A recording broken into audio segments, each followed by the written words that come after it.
മെയിൻസിന് not organise ചെയ്തതെന്ന് വെച്ചാൽ ഓരോ GSനും ഓരോ നോട്ടായിട്ടാണ് ഓർഗനൈസ് ചെയ്തത്.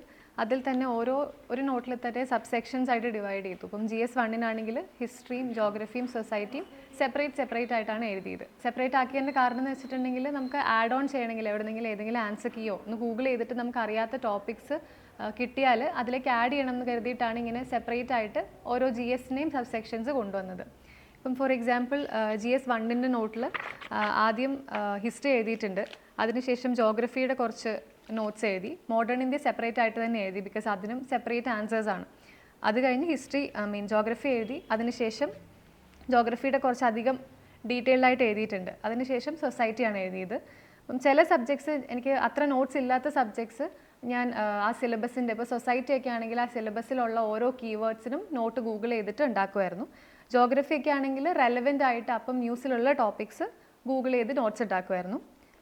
ഇപ്പം ഫോർ എക്സാമ്പിൾ ഗ്രൗണ്ട് വാട്ടറിൻ്റെ ആണെങ്കിൽ ഗ്രൗണ്ട് വാട്ടറിന് എന്തൊക്കെയാണ് ഗ്രൗണ്ട് വാട്ടറിൽ ഇപ്പോൾ ഉള്ള പ്രശ്നങ്ങൾ, അതിന് എന്തൊക്കെയാണ് ഗ്രൗണ്ട് വാട്ടർ ക്രൈസിസിൽ നമ്മൾ ഇമ്പാക്റ്റ് ചെയ്യുന്ന കാര്യങ്ങൾ, അതിനുശേഷം ഗവൺമെൻറ് എടുത്ത ഇനിഷ്യേറ്റീവ്സ് എടുത്തിട്ടുണ്ട്, വേ ഫോർവേഡും എഴുതിയിട്ടുണ്ട്. അങ്ങനെയാണ് ഞാൻ ഓർഗനൈസ് ചെയ്തത്. ഞാൻ ഗ്രൗണ്ട് വാട്ടർ എന്താണെന്ന് ചുമ്മാ എൻ്റെ ഒരു അണ്ടർസ്റ്റാൻഡിങ്ങിന് വേണ്ടി എഴുതിയിട്ടുണ്ട്. അതിനുശേഷം ഇൻട്രോ കൊടുക്കാൻ വേണ്ടിയിട്ടാണ്, ഇൻട്രൊഡക്ഷനിൽ എഴുതാൻ വേണ്ടിയിട്ടാണ് ഈ 2-3 സ്റ്റാർട്ട് എഴുതി വെച്ചിരിക്കുന്നത്. ക്വസ്റ്റ്യൻ ഡിഫറെൻറ്റ് ടൈപ്സിൽ വരുന്നത് കൊണ്ട് 2-3 സ്റ്റാർട്ട് എഴുതി വെച്ചു, നമുക്ക് ഏറ്റവും യൂസ്ഫുൾ ആയിട്ട് വരുന്ന സ്റ്റാർട്ട്. അതിനുശേഷം എന്താണ് റീസൺസ് ഫോർ ദ ക്രൈസിസ് പിന്നെ എഴുതിയിരിക്കുന്ന ഒരു 6-7 റീസൺസ് എഴുതിയിട്ടുണ്ട്. അതിനുശേഷം ഇമ്പാക്റ്റ് മൾട്ടി ഡയമെൻഷനലായിട്ട് ഗ്രൗണ്ട് വാട്ടർ ക്രൈസിസ് കാരണം എന്തൊക്കെ ഇമ്പാക്റ്റാണ് വരുന്നത്, അഗ്രികൾച്ചറിൽ എന്താണ് ഇമ്പാക്റ്റ് വരുന്നത്, സൊസൈറ്റിയിൽ എന്താണ്, എക്കണോമിയിൽ എന്താണ്, എൻവയൺമെൻറ്റിൽ എന്താണ്, അങ്ങനെ മൾട്ടി ഡയമെൻഷനലായിട്ട് ഇമ്പാക്റ്റ് എഴുതി. അതിനുശേഷം ഗവൺമെൻറ് എടുത്ത സ്റ്റെപ്സ് ജസ്റ്റ് സ്കീംസിൻ്റെ പേര് മാത്രം ഒന്ന് മെൻഷൻ ചെയ്തിട്ടുണ്ട്. അതിനുശേഷം വേ ഫോർവേഡ്, എല്ലാ ക്വസ്റ്റിലും നമ്മൾ എൻഡ് ചെയ്യുമ്പോൾ ഒരു വേ ഫോർവേഡ് പോസിറ്റീവായിട്ട് എൻഡ് ചെയ്യണമല്ലോ, അപ്പം നമ്മൾ വേ ഫോർവേഡ് ഞാൻ എഴുതി. പിന്നെ ഒരു ബെസ്റ്റ് പ്രാക്ടീസ് ആയിട്ട് 2 എക്സാമ്പിളും എഴുതി വെച്ചിട്ടുണ്ട്. അപ്പം ഗ്രൗണ്ട് വാട്ടറിൻ്റെ ഏത് ക്വസ്റ്റ്യൻ വന്നാലും ഈ ഒരു പോയിന്റ്സിൽ നിന്ന് അഡ്രസ്സ് ചെയ്യാൻ പറ്റുന്ന പോലെയാണ് ഈ ഒരു 1 പേജിൽ ഗ്രൗണ്ട് വാട്ടർ ക്രൈസിസിനെ പറ്റി നോട്ട് ഉണ്ടാക്കിയത്. റിസോഴ്സസ് യൂസ് ചെയ്തതെന്ന് വെച്ചാൽ കൂടുതലും ഗൂഗിൾ ചെയ്താണ് എഴുതിയത്.